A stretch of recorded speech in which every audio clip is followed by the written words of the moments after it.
पटेल का विवाह थोड़ा जल्दी उम्र में हुआ, जैसा कि उस दौर में होता था, सबका ही होता था, तो उनका भी हो गया था। बहुत जिक्र नहीं मिलता, लेकिन ऐसा माना जाता है कि वो अपनी पत्नी से बहुत प्रेम करते थे, सम्मान भी करते थे। उनकी पत्नी को तबीयत खराब हुई, कुछ इन्फेक्शन हुआ, मुंबई लेके गए 1908 में। कामा अस्पताल वहां का अच्छा बड़ा अस्पताल था, वहां उनका एडमिशन हुआ। डॉक्टर ने कहा कुछ दिन दवाइयां देंगे, ठीक हो जाएंगी तो सर्जरी करनी पड़ सकती है, लेकिन कुछ दिन दवाइयों पे चलेगा। दवाइयां होने लगी, कुछ ठीक होने लगी। इतने में आनंद से एक जानकारी आई कि उनका एक परिचित, उसके ऊपर सरकार ने हत्या का मुकदमा लगा दिया है। और उसने कहा कि आप, क्योंकि पटेल इंग्लैंड से पढ़ के आए बैरिस्टर थे, कोई मजाक तो था नहीं, उनकी तूती बोलती थी अपनी वकालत में। मित्र ने कहा कि आप आएंगे तो बच पाऊंगा, वरना तो इस सरकार का इरादा कुछ सही लग नहीं रहा है। तो पत्नी को ठीक स्थिति में देखकर ये कहे कि मैं 2-4 दिन में छुड़ा के आता हूं। आनंद आ गए वापस। संयोग से उसके 2 दिन के बाद डॉक्टर्स ने पाया कि आज स्थितियां ठीक हैं, सारे जो पैरामीटर से ठीक हैं, आज ही सर्जरी करना ठीक रहेगा। तो सर्जरी कर दी, उनकी एब्सेंस में कर दी, और शाम को तार भेजा कि ऑपरेशन हो गया है, आपकी पत्नी ठीक है। तो इनको भी सुकून था। अगले दिन भी कोर्ट में तारीख लगी हुई थी उस मुवक्किल को बचाने की। अगले दिन ये अदालत में केस लड़ रहे हैं, अपने मुवक्किल को बचाने का प्रयास कर रहे हैं। और ठीक उस समय उनकी पत्नी की तबीयत अचानक बिगड़ी और देहांत हो गया, मृत्यु हो गई। 33-34 की उम्र थी उस समय सरदार पटेल की, उतनी सी उम्र में उनकी पत्नी की मृत्यु हो गई। वहां से तार हुआ, तार पहुंचा, और ये अदालत में केस लड़ ही रहे हैं। और एक परिचित ने आके उनके हाथ में तार थमा दिया, और उस समय वो अपने दोस्त को बचाने के लिए दूसरे पक्ष के गवाह का क्रॉस एग्जामिनेशन कर रहे हैं। तार पढ़ा, तार में लिखा है कि आपकी पत्नी की मृत्यु हो गई है। लगभग वही स्थिति है। ऐसे में कौन काम करना चाहेगा? कोई भी ये चाहेगा कि फिलहाल मैं यहां से जाऊं, दुख अपना कम करूं, परिवार के साथ बैठूं। और उनके दिल में एक ही बात आ रही है कि मेरा निजी दुख तो अपनी जगह है, लेकिन अगर मैं इस बिंदु पर हट गया तो वो तो चली गई, ऐसा ना हो कि ये भी चला जाए।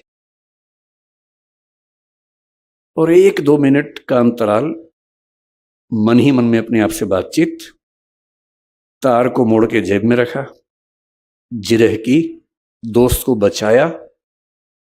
और कार्यवाही खत्म होने के बाद दोस्त ने पूछा क्या तार आया था, और तब पहली बार किसी को पता लगा कि इतनी बड़ी बात हो गई है।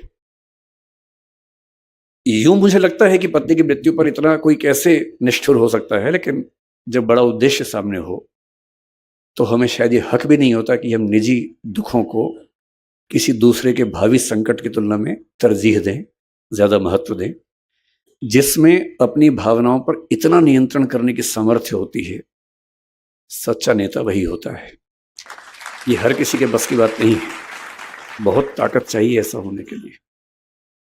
अब ऐसे व्यक्तित्व से जुड़ा व्यक्ति जब स्वाधीनता संग्राम में उतरेगा तो सीधी सी बात है, वो छोटे कद का तो नहीं होगा। जो इंग्लैंड से पढ़ के आया हो, जिसको सिगार पीना भी आता हो, और जिसको शाम के समय अंग्रेजों की संगत में होकर कोट पैंट पहन के सिगार पीने और अंग्रेजी बोलने का लहजा भी आता हो, और उसी को अगली सुबह बारडोली के किसानों के साथ आप बैठे हुए देखें, बैलगाड़ी में धोती पहने हुए, एकदम गांव के आदमी की तरह, तो आपको समझ में आता है कि एक व्यक्ति के कितने रूप, कितने चेहरे हो सकते हैं। जो सिगरेट पीने का आदी हो किंतु जेल में जाए और जेल का जेलर, अंग्रेज जेलर, कहे कि मैं आपके लिए सिगरेट की व्यवस्था कर दूंगा, और वो कहे आपसे सिगरेट लेने से बेहतर है आज के बाद ना ही पीऊं और जिंदगी भर ना पिए उसके बाद, है ना? वो बड़ी बातें तो दुनिया जानती है, लेकिन जो बातें किसी के किरदार को बनाती हैं, असली बातें तो वो हैं।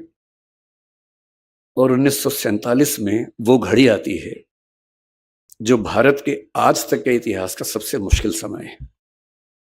1947 में हम आजाद हुए, वो तो ठीक है आजाद हुए, पर आजाद होना घटना नहीं है, एक प्रक्रिया है, एक प्रोसेस है, लंबा प्रोसेस है जो कई साल चलता है।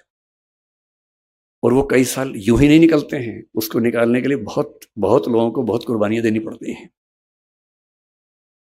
अंग्रेज 1942-43 से ही भड़काने में लगे हैं कि रियासतों के राजाओं की मर्जी है कि भारत का हिस्सा बनना चाहें, पाकिस्तान का हिस्सा बनना चाहें या आजाद रहना चाहें। और जो भारत आज आप देख रहे हैं वो भारत ऐसा नहीं था। ये सूरत भी आजाद ना होता अगर पटेल ना होते तो। ये सूरत, इसी सूरत की बात कर रहा हूं। मुझे नहीं पता कि ये जगह सूरत जिले में आती है नहीं, पर मैं सूरत की बात कर रहा हूं। उस समय के भारत में अंग्रेजों का भारत तो एक हिस्सा था, 50 से 60% समझ लीजिए, जिसको आज हम भारत कहते हैं।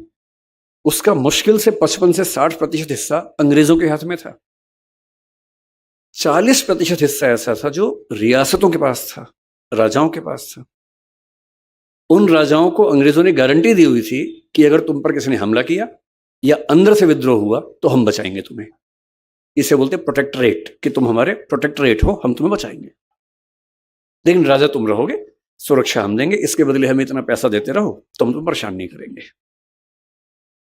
और अब अंग्रेज कह रहे हैं कि हम तो छोड़ देंगे, रियासतों का रियासतें खुद जाने। फिर कुछ इलाके फ्रांस के हाथ में थे, पौंडीचेरी जिसको हम कहते हैं आजकल, माहे है, कराईकल है, यनम है, चंद्रनगर जो पश्चिम बंगाल का हिस्सा है, ये सब फ्रांस के हाथ में था।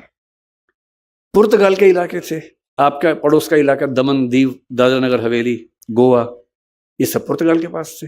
ये कैसे मिलेंगे भारत को? और रियासतों में से कई रियासतें मन बना चुकी हैं कि हम तो भारत का हिस्सा नहीं बनेंगे भाई।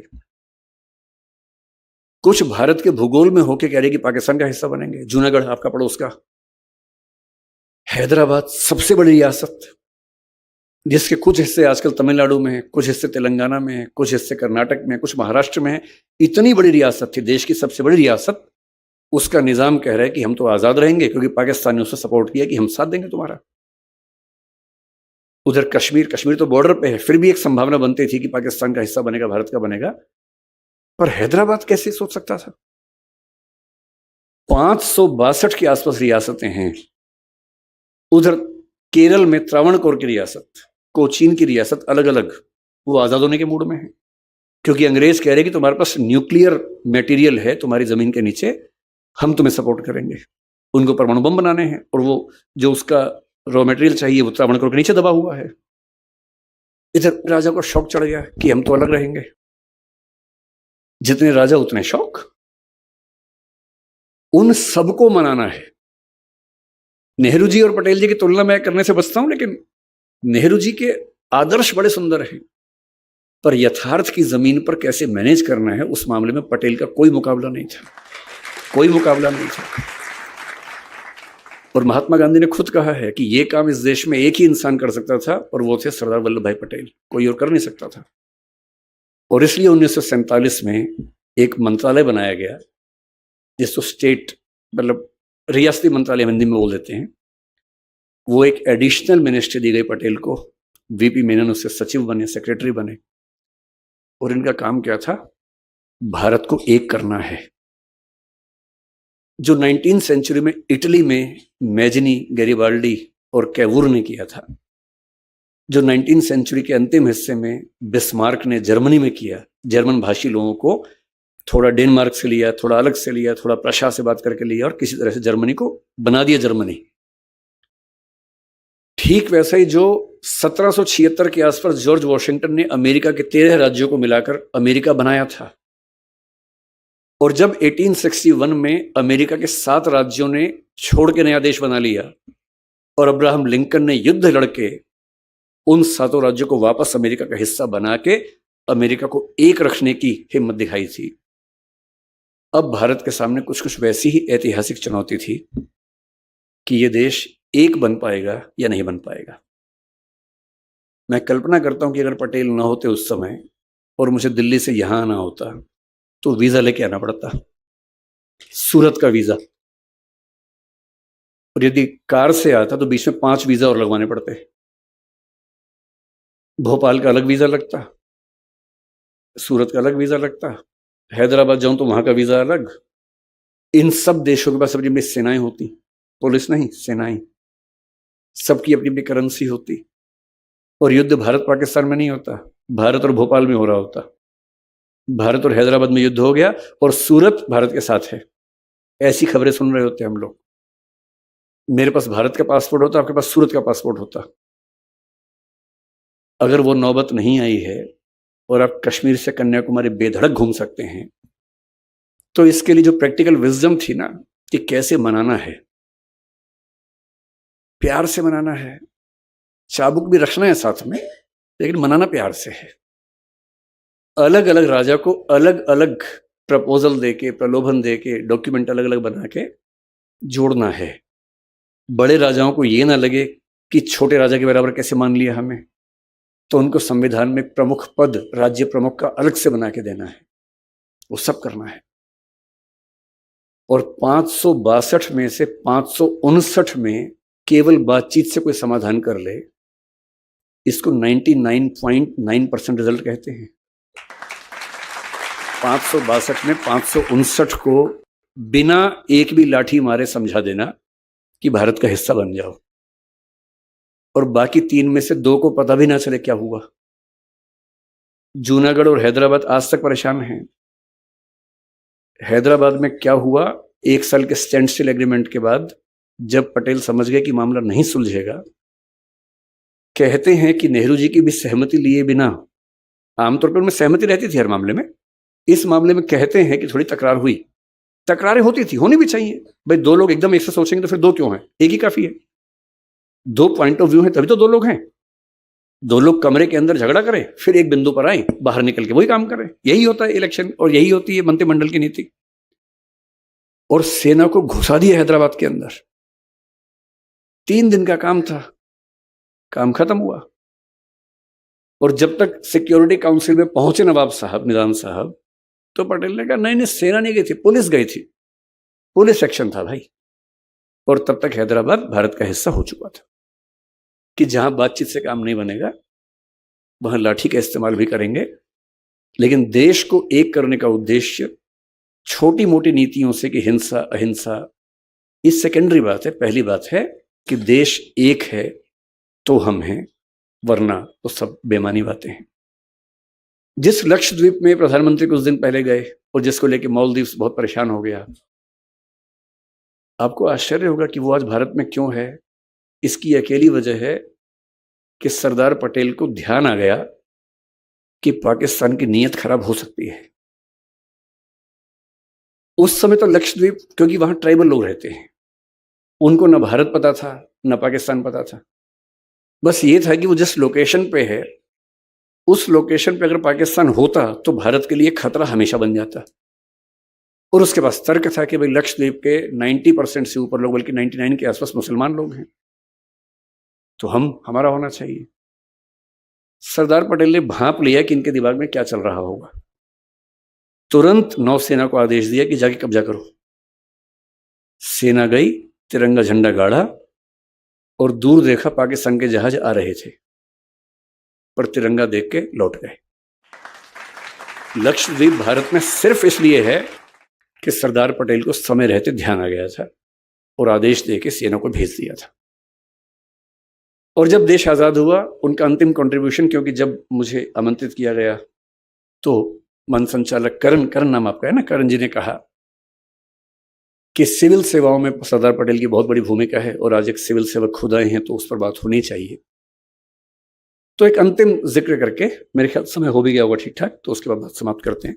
उस समय एक सर्विस चलती थी ICS, आपके जो बड़े बूढ़े लोग हैं, माता पिता हैं, वो जानते होंगे, इंडियन सिविल सर्विस।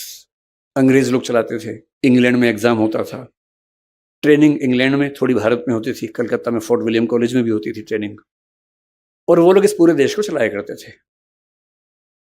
ऐसे ही एक ब्रिटिश सिविल सेवक से पटेल का पहला झगड़ा अहमदाबाद म्यूनिसिपैलिटी में संभवतः हुआ था, और उनको समझ में आ गया था कि सिविल सेवाओं को हैंडल किए बिना ये देश चल नहीं पाएगा।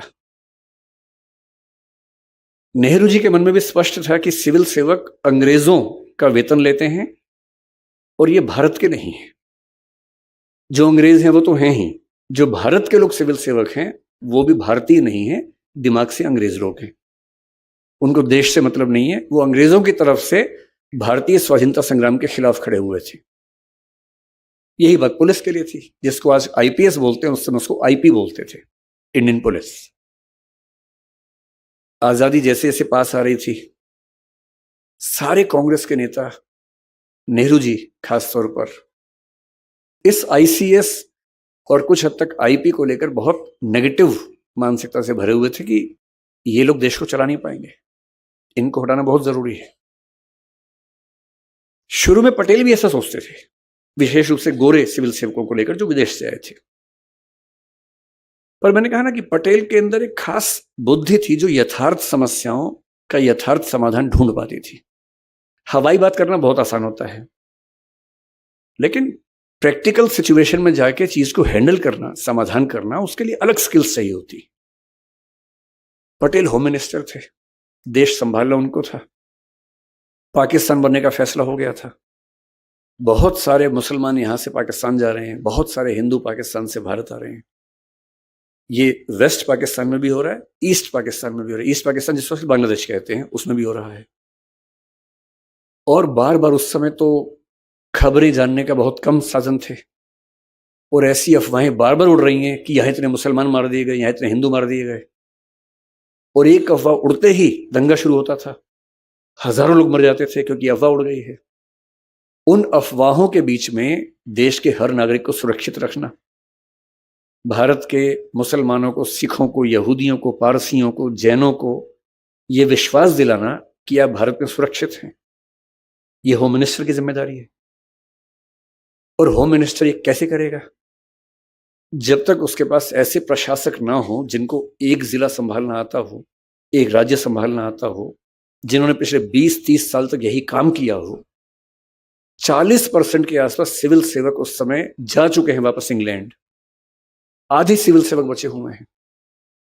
जो एक जिला संभाल सकता है वो 3-3 जिलों का इलाका संभाल रहा है, और ऊपर से रोज कांग्रेस की गालियां खा रहा है कि ये देशद्रोही लोग हैं।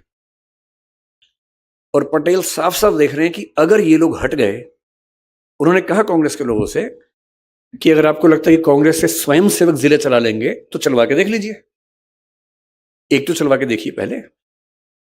ये मजाक नहीं है प्रशासन चलाना। जिनको 20-20, 30 साल का अनुभव है वो नहीं संभाल पा रहे हैं, और आप चलवाएंगे इन स्वयं सेवकों से। संविधान सभा की बैठक चल रही है, all India services IAS IPS पर बात चल रही है। 9 सर्विसेज में से 7 को हटाने की सहमति बन चुकी है। ऑल इंडिया सर्विस का मतलब यह होता है वो सर्विस जो केंद्र सिलेक्शन करता है और राज्यों में लोग काम करते हैं। जो बात पटेल ने कही थी, मैं भी आपसे कह रहा हूं, पाकिस्तान एक देश नहीं बचा है, वो पाकिस्तान है और बांग्लादेश है। कुछ भरोसा नहीं कि बलूचिस्तान भी हो जाए। युगोस्लाविया के 6 देश बन चुके हैं, चेकोस्लोवाकिया के 2 टुकड़े हो चुके हैं, यूएसएसआर के 15 हिस्से हो चुके हैं, और ये सब कुछ पिछले 50 से 100 साल में हुआ है। भारत एक ही है अब तक। जो सिक्किम भारत में नहीं था वो सिक्किम भारत में आ गया है। उसमें इंदिरा गांधी की बड़ी भूमिका थी, उनका सम्मान करना चाहिए हमें। नागालैंड आजादी के समय से ही भारत से अलग होने का प्रयास कर रहा था, नाराज था, आज तक भारत में बना हुआ है। मेघालय में, मिजोरम में बहुत विवाद हुए, पर भारत में है। केरल, तमिलनाडु में भी कभी कभी छोटे मोटे विवाद हुए, पर भारत में ही है। और इन सबके भारत में होने के पीछे ना कोई नारा काम करता है, ना बड़ी बड़ी बातें काम आती हैं। जो चीज सबसे ज्यादा काम आती है वो है all India services, IAS IPS, और बाद में एक आईएफएस बनी जिसको हम फॉरेस्ट सर्विस, वन सेवा कहते हैं। क्यों? क्योंकि आपको central service, state service, all India service का अंतर शायद ना पता हो। सेंट्रल सर्विस केंद्र की सेवा है, केंद्र के काम, केंद्र के लोग केंद्र का ही काम करेंगे।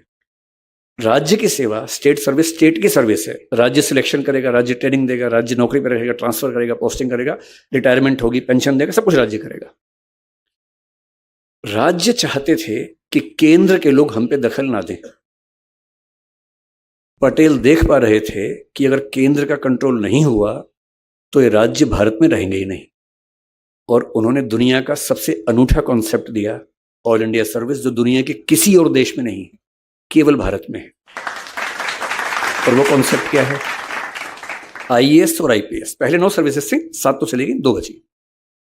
आईएएस और आईपीएस का सिलेक्शन केंद्र करेगा, ट्रेनिंग केंद्र करवाएगा मसूरी और हैदराबाद में, उनकी पोस्टिंग राज्य में होगी। हर राज्य में 2/3 आईएएस और आईपीएस अन्य राज्यों के होंगे, उस राज्य के नहीं होंगे। किसी भी राज्य में 1/3 से ज्यादा होम कार्डर के लोग नहीं हो सकते हैं, 2/3 बाहर के ही होंगे। और किसी भी राज्य के प्रशासन के सारे ऊंचे पद, डिस्ट्रिक्ट कलेक्टर या जिसको आप डीसी कहते होंगे, या जो भी नाम, या कलेक्टर चलता होगा, जो भी चलता होगा, कहीं डीएम बोलते हैं, कहीं कलेक्टर बोलते हैं, कहीं डीसी बोलते हैं, बात है कि जिले का हेड जो होता है, जिले का हेड, जिले का पुलिस का हेड एसपी, और उनसे ऊपर के प्रशासन और पुलिस के सारे पद केवल आईएएस और आईपीएस के पास होते हैं, लगभग 90% से ऊपर। अगर भारत एक है तो इसलिए है कि चाहे नागालैंड हो, मैं किसी राज्य के बारे में गलत नहीं बोलना चाह रहा हूं, सारे राज्य भारत के उतने ही हिस्से हैं जितने हम लोग हैं, पर जहां जहां आंदोलन हुए, मैं इसलिए कह रहा हूं, चाहे जम्मू कश्मीर हो, चाहे नागालैंड हो, चाहे कोई भी राज्य हो, उस राज्य के प्रशासन के और पुलिस के सबसे ऊंचे पदों पर बैठे हुए हर 3 में से 2 अन्य राज्यों के लोग हैं। और उनके होते हुए उस राज्य के नेता बहक भी जाएं तो भी प्रशासन देश के हित में रहता है। और अगर इतनी गहरी सोच उस समय पटेल ना लाते, हालांकि ये सोच कुछ मात्रा में पहले से आ रही थी, अंग्रेज भी ला रहे थे, लेकिन संविधान सभा अड़ी हुई थी कि आईसीएस को नहीं चलने देना है। ऑल इंडिया सर्विस को लेकर राज्य अड़े हुए थे कि हम केंद्र का नियंत्रण अपने ऊपर नहीं चाहते हैं। संविधान सभा में पटेल साहब के भाषण से पहले तक माहौल ये था कि नहीं चलेगा।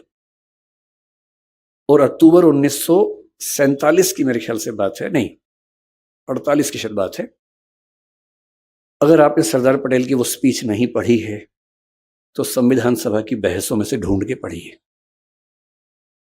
उनकी स्पीच थी और उसके बाद इस संविधान का अनुच्छेद 312 और 314 संविधान सभा ने सर्वसम्मति से पास किए, और पास कर दिए तो आज तक हम हैं, नहीं तो आज मैं वीजा लेके यहां पर आता।